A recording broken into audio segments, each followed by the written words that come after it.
কালি ৰাতি সপোনত মহাপুৰুষ শ্ৰীমন্ত শংকৰদেৱ আহিছিলে। আহি তেওঁ মোক ক'লে, ব্ৰ তোমাক মোৰ অসম আৰু মেঘালয়ৰ এই সংঘাতক লৈ এটা মেছেজ দিব লগা আছে, তুমি অসমৰ ৰাইজক দিবা। মই ক'লোঁ, হয় বাপ, আপুনি কৈ যাওক।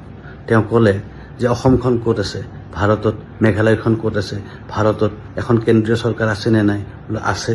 তেতিয়াহ'লে কেন্দ্ৰীয় চৰকাৰৰ নেতৃত্বত সকলো মানুহে মিলি সমিল মিলে এই সমস্যাটো সোনকালে সমাধান কৰাৰ কাৰণে চেষ্টা কৰা। তাকে নকৰি যদি উচতাই থকা যায় বিভিন্ন ধৰণৰ কথা কৈ, তেতিয়াহ'লে লছ কাৰ হ'ব? সাধাৰণ মানুহৰ, অসমৰ সাধাৰণ মানুহৰ, মেঘালয়ৰ সাধাৰণ মানুহৰ। এই ডাঙৰ ডাঙৰ মানুহবিলাকে তেওঁলোকৰ লাইফষ্টাইল ঠিকমতে চলাই লৈ গৈ থাকিব। ঠিক আছে। আৰু সকলোতকৈ গুৰুত্বপূৰ্ণ কথা হ'ল, এই মুহূৰ্তত এইবোৰ কথা লৈ বহুতে ফাইদা উঠাব আহিব।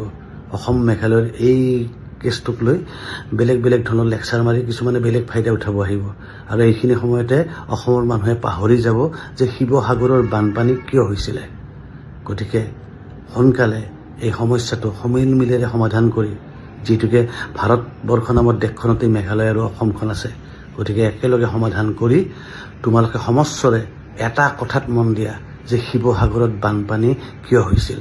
এইখিনি কথা কৈয়েই মহাপুৰুষ শ্ৰীমন্ত শংকৰদেৱ মোৰ চকুৰ আগৰ পৰা নোহোৱা হৈ গ'ল, নে মই টোপনিৰ পৰা সাৰ পালোঁ, কিবা এটা হ'ল। যি নহওক, তেওঁ আপোনালোকক এই কথাখিনি ক'বলৈ দিছিল, মই ক'লোঁ। ধন্যবাদ।